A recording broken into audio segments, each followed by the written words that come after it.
ठीक है, आप रिवर्स चार्ज मैकेनिज्म पढ़ रहे हो, इसको समझने की कोशिश करना।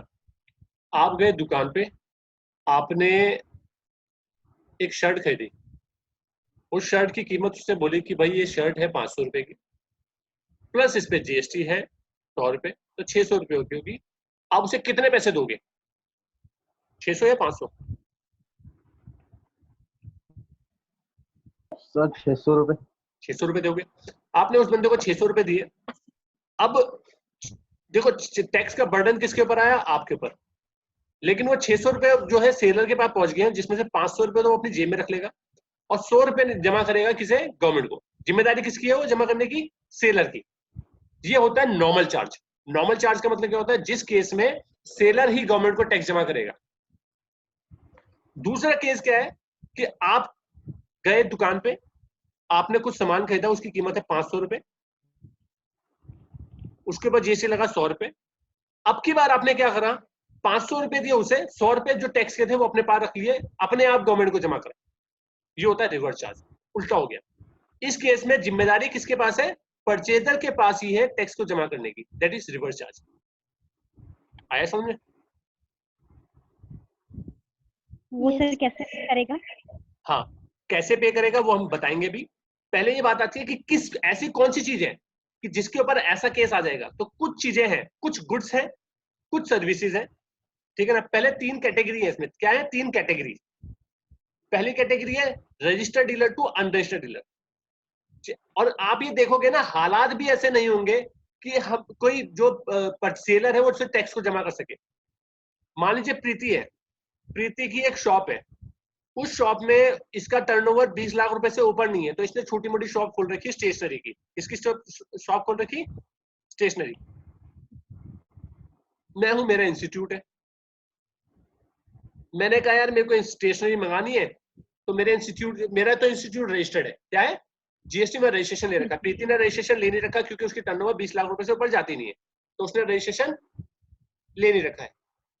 अब गया, मैं प्रीति के पास गया, मैंने कहा ये प्रीति मुझे ना कुछ स्टेशनरी दे दो। तो आप उन्होंने स्टेशनरी का पूरा बिल बनाया, और बिल बनाने के बाद उन्होंने मुझे 10,000 का बिल बना दिया, 10,000 का सामान बेच दिया। अब 10,000 का जब मैं सामान लेकर आ रहा हूँ, तो क्या प्रीति मुझसे जीएसटी चार्ज करोगी? नहीं, नहीं चार्ज करोगी, क्योंकि आप चार्ज कर नहीं सकते ना, क्योंकि आप अनरजिस्टर्ड डीलर। करेक्ट है ना?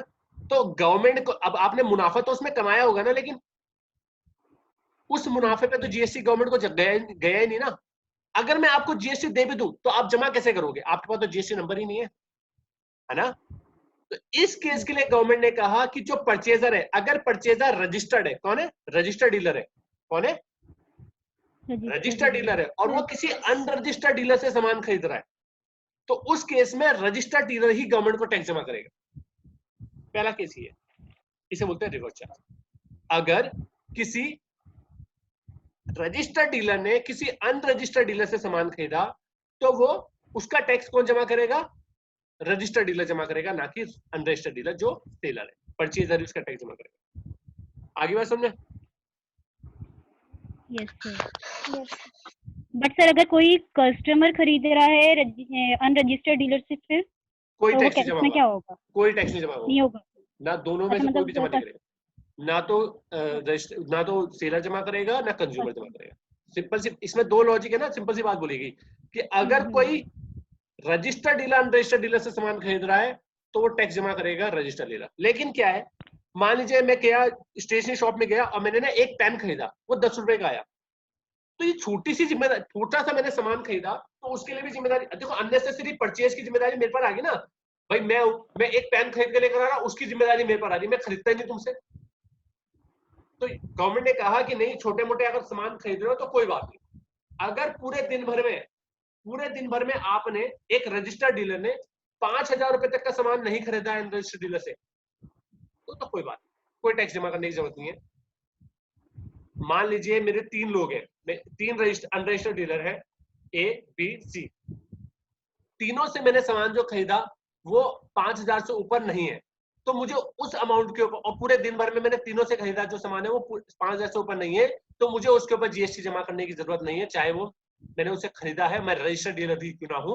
मैंने किसी अनरजिस्टर्ड डीलर से सामान खरीदा, तो मेरे को कुछ भी टैक्स जमा करने की जरूरत नहीं है। लेकिन अगर मान लीजिए पूरे दिन भर में, ये नहीं कि एक बंदे की लिमिट है 5,000 रुपए, टोटल जितने भी अनरजिस्टर्ड डीलर से आपने सामान खरीदा है, अगर वो 5,000 से ऊपर निकल गया तो भैया टैक्स की लायबिलिटी आपके ऊपर आ जाएगी, परचेजर के ऊपर, और आप ही टैक्स जमा करेंगे। समझ में आया पहला case? Hello, yes sir. Sir ठीक है, नेक्स्ट करें।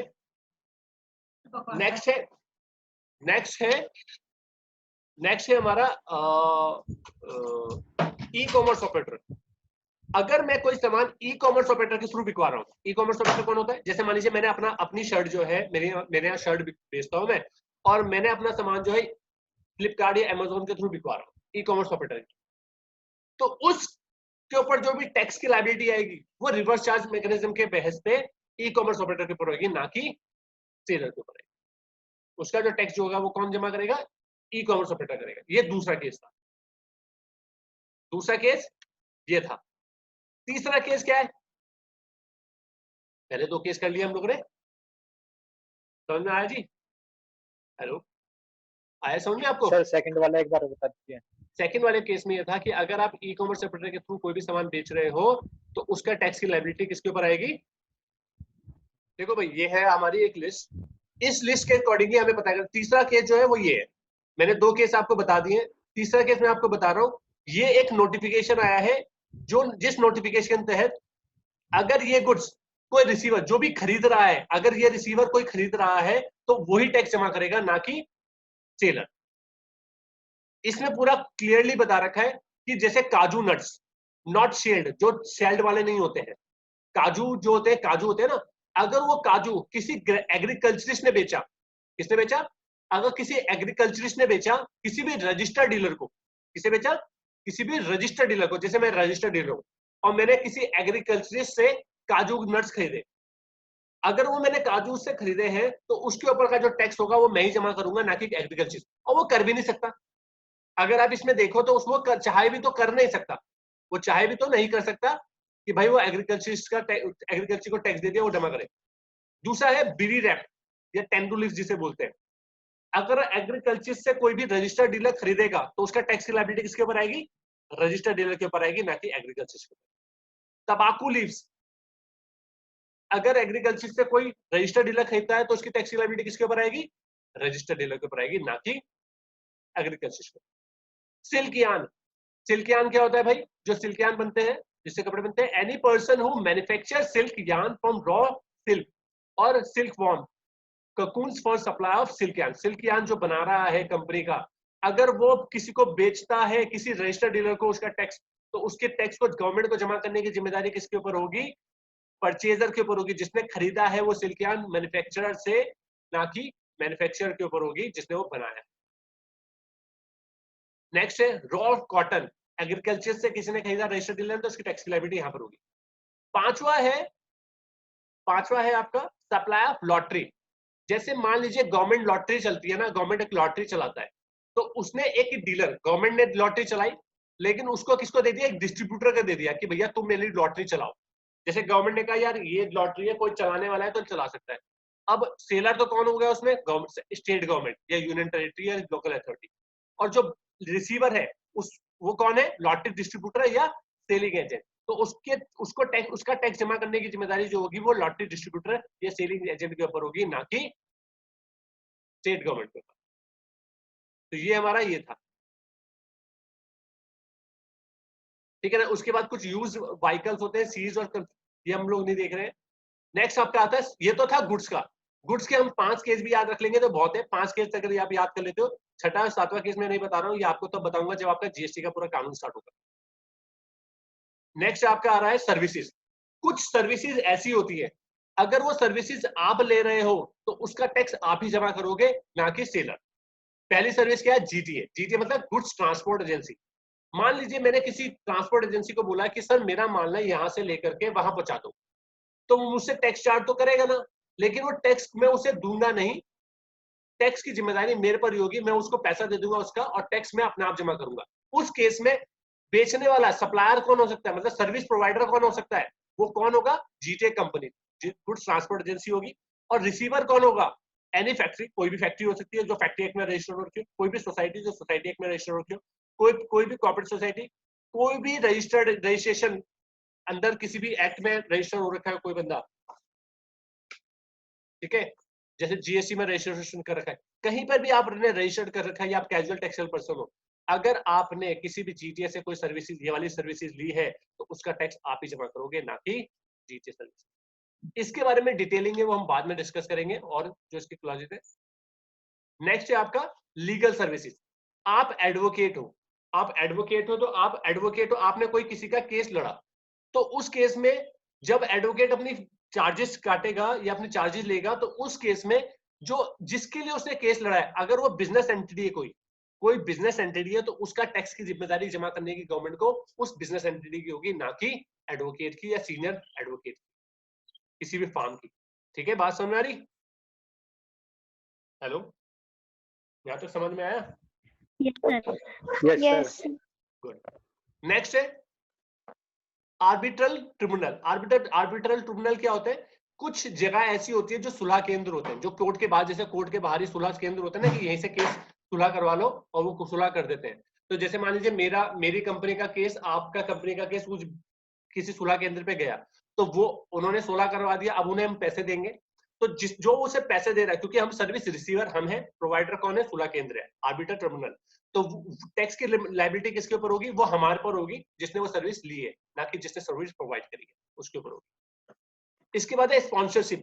स्पॉन्सरशिप में जिसने स्पॉन्सरशिप प्रोवाइड की है, दी है, जैसे मेरी कंपनी, मैंने स्पॉन्सरशिप दी है, और जिसको मैंने दी है, anybody, corporate, partnership firm, like मैंने किसी कंपनी में पैसे दे दिए कि भैया मैं स्पॉन्सर करता हूं, आप ये एक प्रोडक्ट लॉन्च करो, तो उस केस में टैक्स की लायबिलिटी किसके ऊपर होगी? उस कॉर्पोरेट एंटिटी की होगी या पार्टनरशिप फर्म की होगी, ना कि उस बंदे की जिसने स्पॉन्सर किया।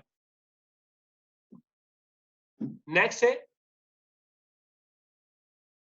Government services. कुछ गवर्नमेंट सर्विसेज है, services supplied by the central government, state government, union territory authority to a business entity excluding, जैसे रेंट, इनको छोड़ करके अगर कोई भी government, central government, state government कोई भी सर्विस प्रोवाइड कर रही है किसी भी बिजनेस एंटिटी को, तो उसके ऊपर जो टैक्स की लायबिलिटी आएगी जमा करने की गवर्नमेंट को, वो बिजनेस एंटिटी के ऊपर आएगी, ना कि सेंट्रल गवर्नमेंट, स्टेट गवर्नमेंट। लेकिन अगर ये वाला प्रोवाइड कर रहे हैं, जैसे मान लीजिए गवर्नमेंट ने रेंट पे कोई इमूवेबल प्रॉपर्टी दे दी, ठीक है ना, ये स्पेसिफिक सर्विसेज दे दी, जैसे ये वाली services, speed post, life insurance, तो उस केस में तो गवर्नमेंट के पास ही टैक्स की जमा करने की जिम्मेदारी होगी, अदरवाइज इनको छोड़ करके बाकी सब चीजों में बिजनेस एंटिटी पे टैक्स की लायबिलिटी होगी।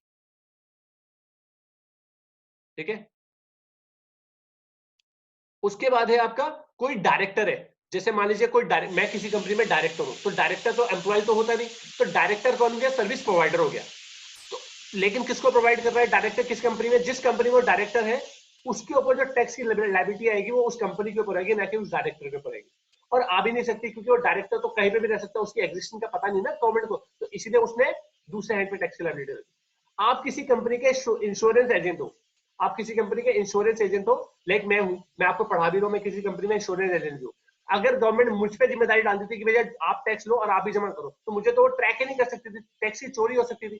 इसलिए उन्होंने इंश्योरेंस कंपनी के ऊपर लायबिलिटी डाल दी, जिसके लिए आप जिस कंपनी में इंश्योरेंस एजेंट हो वही टैक्स जमा करेगा, ना कि एजेंट।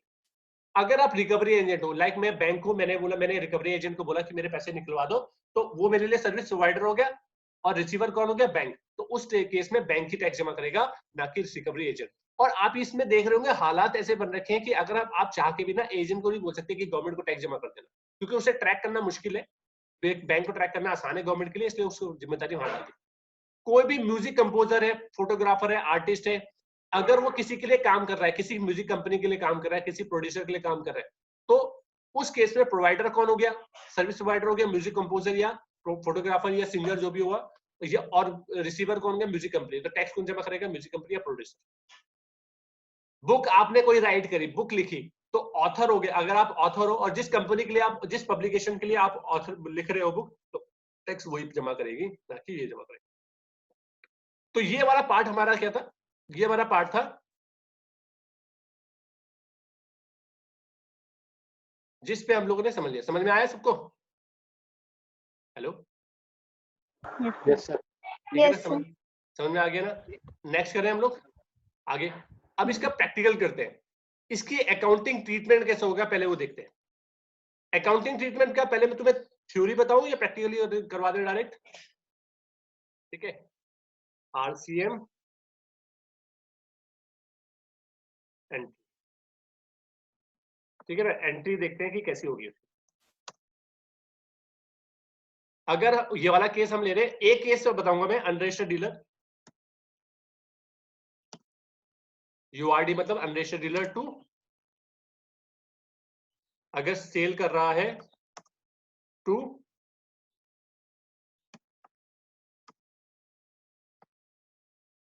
रजिस्टर्ड डीलर, अगर अनरजिस्टर्ड डीलर किसी रजिस्टर्ड डीलर को सेल करता है तो उस केस में आरसीएम का केस आता है। उस केस में एंट्रीज कैसे कैसे होगी वो आपको मैं बता रहा हूं। देखो इसको हम हटा देते हैं।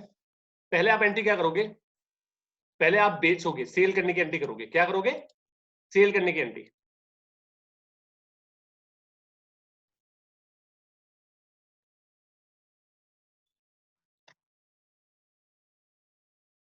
तो हम पहले बताएंगे आपको सेल की एंट्री, कि पहले आप सेल करोगे सामान। जब आप सेल करोगे तो उस केस में एंट्री क्या होनी चाहिए बताओ जल्दी से।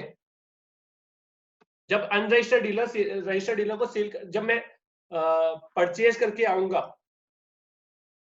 तो उस केस में एंट्री क्या करूंगा? जब मैं अनरजिस्टर्ड डीलर से कुछ परचेज करूंगा, इसे परचेज की एंट्री करते हैं हम। अपनी किस बुक में कर रहे हैं एंट्री? परचेजर की। हमें रजिस्टर्ड डीलर की बुक में देखना है कि एंट्री क्या होगी। तो रजिस्टर्ड डीलर क्या करेगा? परचेज की एंट्री करेगा। पहले क्या एंट्री करेगा जल्दी से बताओ यार। Sir purchase debit to unregistered dealer. Good, ठीक है। परचेज, मान लीजिए उसने परचेज करा 1 लाख का सामान जिसपे 5% जीएसटी लगता है, तो वो क्या करेगा? यहां पे लिखेगा 1 लाख टू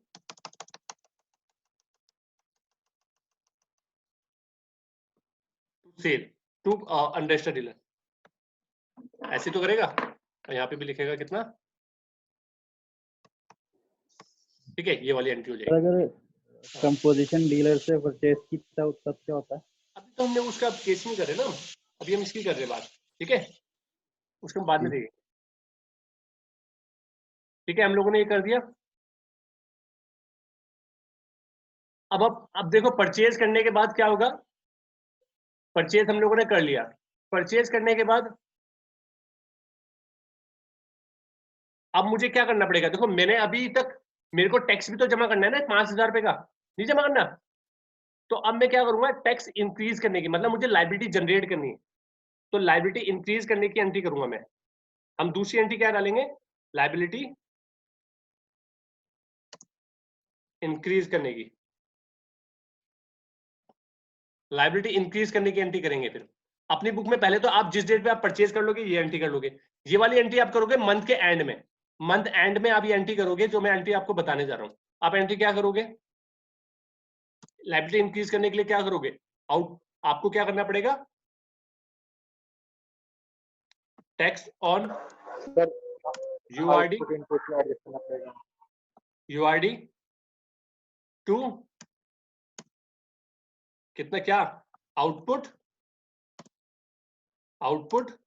अब हमने, अगर आपने लोकल खरीदा है, लोकल, अगर आपने लोकल परचेज करी है ये अनरजिस्टर्ड डीलर से, तो आप यहाँ पे 5,000 रुपए का टैक्स था, मान लीजिए 5,000 का टैक्स था ना, 5%, 1 लाख का 5% होता है, तो 2,500 रुपए सीजीएसटी, 2,500 रुपए एसजीएसटी।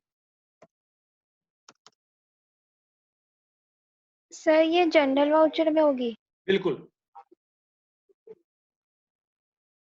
ठीक है, ये हमारी ऐसे हो जाएगी एंट्री।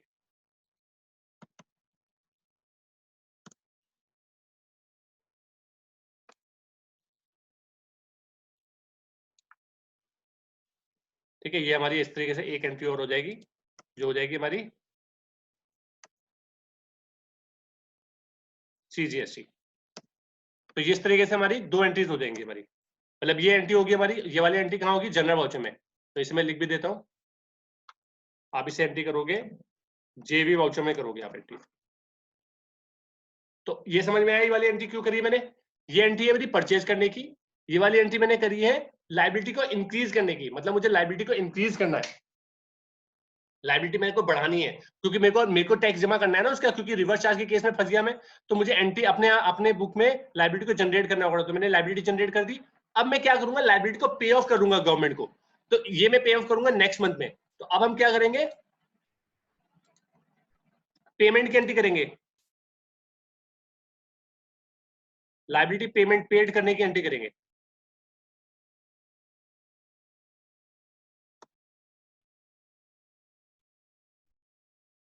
टैक्स पेमेंट की एंट्री करेंगे,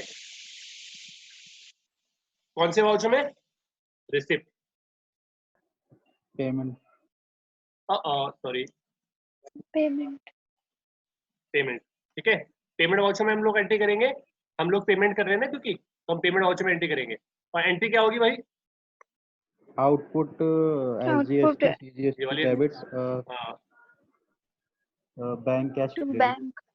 ये एंट्री हो जाएगी ना, बिल्कुल ये एंट्री होगी, बिल्कुल ये एंट्री होगी, नहीं होगी, जो अमाउंट बस जी चेंज हो जाएगी Yes. इसमें, यस सर। 2500 और 2500 और एक लास्ट में ये हो जाएगा हमारा 5000। तो ये हमारी टैक्स की लायबिलिटी को पेमेंट करने की हो जाएगी। तो पहले हमने परचेज करा, फिर उसके बाद हमने लायबिलिटी जनरेट करी, जब हमारे बुक में लायबिलिटी जनरेट होगी तो हमने उसे पेमेंट कर दिया। अब क्या होगा, अभी देखो, अब नेक्स्ट मंथ में, क्योंकि ये वाली पेमेंट की एंट्री हम कब करेंगे, नेक्स्ट मंथ, ये एंट्री कब करेंगे, ये हम पेमेंट करेंगे नेक्स्ट मंथ पे, नेक्स्ट मंथ में पेमेंट होती है ना हमारी, तो हमने नेक्स्ट मंथ में पेमेंट कर दी।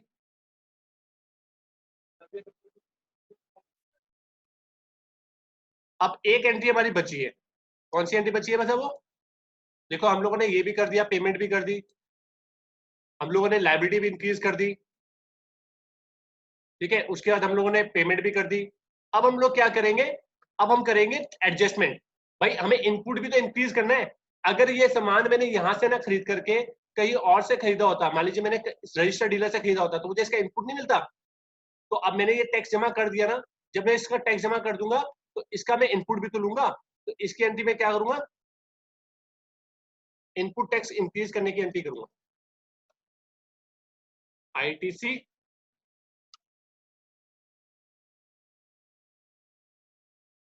इनपुट टैक्स इंक्रीज, ठीक है, इंक्रीज करने की एंट्री करूंगा। मैं अपने यहाँ इनपुट भी तो खड़ा करूंगा, भाई जितना टैक्स मैंने परचेज पे जमा करा है तो मैं नेक्स्ट मंथ उसका इनपुट नहीं लूंगा, तो उसका इनपुट मैं कैसे लूंगा, उसका इनपुट इंक्रीज करने के लिए मैं क्या एंट्री करूंगा, देखो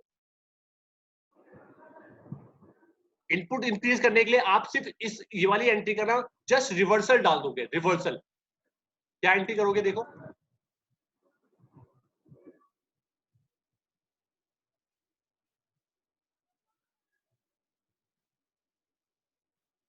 आप एंट्री क्या करोगे, output CGST account debit, SGST account debit, tax on URD. ये एंट्री आपकी क्या हो जाएगी, ये एंट्री हो जाएगी आपकी जिस एंट्री में आप अपने इनपुट को इंक्रीज कर रहे हो, अपने इनपुट को इंक्रीज कर रहे हो, मतलब अगले महीने जो आपके पास जो लायबिलिटी आएगी उसमें से इसका जो आपने टैक्स पे किया परचेज में उसका बेनिफिट ले लोगे।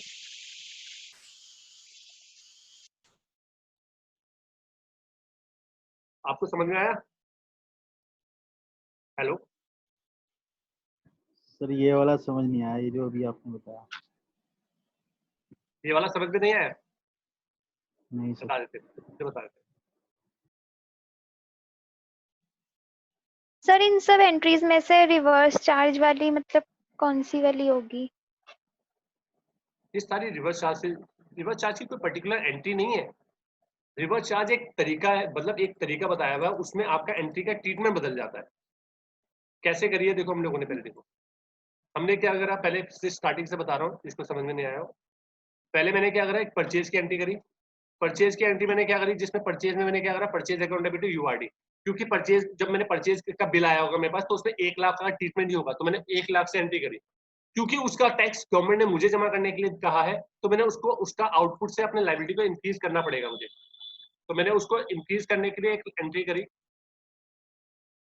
मैंने उसे इंक्रीज करने के लिए एक एंट्री करी, टैक्स ऑन यूआरडी। इस लेजर को आप कहां डालोगे, इस लेजर को आप बनाओगे करंट एसेट के अंदर, किसके अंदर बनाओगे, करंट एसेट्स के अंदर, Current करंट एसेट्स के Current अंदर से बनाओगे, इसे करंट एसेट्स के अंदर डाल करके आप ये वैल्यू बना दोगे और ये सारा का सारा आप लेजर क्रिएट कर लोगे। इसके बाद आप क्या करोगे, टैक्स की पेमेंट करोगे। जो आपने लायबिलिटी इंक्रीज करी है वो नेक्स्ट मंथ में आप उसका पेमेंट कर दोगे। जैसे आप इसका पेमेंट कर दोगे, भाई जो आप परचेज करते हो उसका इनपुट भी तो आपको मिलता है, नहीं मिलता है? मिलता है ना। फिर आप क्या करोगे, अपना इनपुट जो बढ़ाओगे, क्योंकि देखो टैक्स ये आपका करंट एसेट में खड़ा होगा, तो इसको आपको खत्म करना होगा, तो आप इसे क्रेडिट कर दोगे और आउटपुट से अपने लेजर को डेबिट कर दोगे। तो अगर आपका आउटपुट जो लेजर हो रहा है वो डेबिट हो रहा है, तो इसका मतलब है ये आउटपुट ना कर करके आप एक काम कर सकते हो, आप अपना इनपुट बढ़ा सकते हो। ठीक है ना। आप यहाँ पे क्या करोगे, इनपुट करोगे, इनपुट करोगे, ठीक है। ये इनपुट बढ़ा लोगे आप अपना, इनपुट सीजीएसटी बढ़ा लोगे। तो उससे क्या होगा, जब आप उस महीने में आप आओगे, उस महीने में आप टैक्स जमा करने के लिए सोच रहे होंगे, तो आप लोग यहाँ पर इसको कंप्लीट कर सकोगे। अगर कोई भी कंफ्यूजन हो रहा है ना, तो मैंने इसकी एक वीडियो बनाकर डाल रखी है रिवर्स चार्ज के ऊपर, पूरी की पूरी थ्योरी क्लास जो आपकी क्लास में हुई थी, उसको एक बार जरूर देखना। उससे क्या होगा, आपको बहुत ज्यादा क्लियरिटी नजर आएगी इसमें। इन एंट्रीज को ही हम रिवर्स चार्ज की एंट्रीज बोलते हैं। रिवर्स चार्ज की एंट्री, रिवर्स चार्ज मैकेनिज्म है, उसमें जो एंट्रीज का ट्रीटमेंट होता है वो इतना करना होता है। आपको इतनी सारी एंट्री करनी पड़ेगी। एक तो ये लायबिलिटी इंक्रीज, आपको पहले तो लायबिलिटी इंक्रीज करनी पड़ेगी, उसके बाद पेमेंट करनी पड़ेगी, उसके बाद फिर आपको इनपुट इंक्रीज करना पड़ेगा अपना। तो आप इतने तरीके से एंट्रीज कर करके आप कंप्लीट करोगे। सर ये वैसे लास्ट वाली एंट्री भी जर्नल में होगी? ये वाली एंट्री आपकी जनरल वॉच में होगी। सर जो एडजस्टमेंट वाली एंट्री होती है वो सेम मंथ में ही है और सेम डेट पे ही है? जी जो ये लास्ट वाली है ना एडजस्टमेंट वाली, हाँ, वो सेम डेट सेम मंथ में ही होती है? हाँ, जिस टाइम आप ये पेमेंट की एंट्री कर लोगे ना, जब ये पेमेंट की एंट्री डालोगे जिस डेट पे, उसी डेट पे आप ये वाली एंट्री डालोगे। ओके। ठीक है। तो जब हम अनरजिस्टर्ड किसी पार्टी से परचेज कर रहे हैं मेनली, तो तभी होगी ना एंट्री ये? बिल्कुल नहीं, रजिस्टर्ड डीलर अगर अनरजिस्टर्ड डीलर से सामान खरीद रहा है तो रजिस्टर्ड अगर अनरजिस्टर्ड से खरीद रहा है। हाँ, तो ये एंट्रीज होगी। ठीक है ना। मैं कर भी देता हूँ, इसमें लिख भी देता हूँ। ये हमने जो एंट्रीज करी है ना,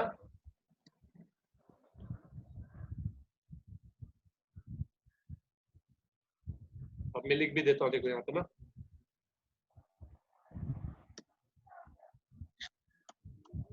in the books of registered dealer. ठीक है, रजिस्टर्ड डीलर, ये जो हमने एंट्रीज करी है in the books of registered dealer करी है। ठीक है।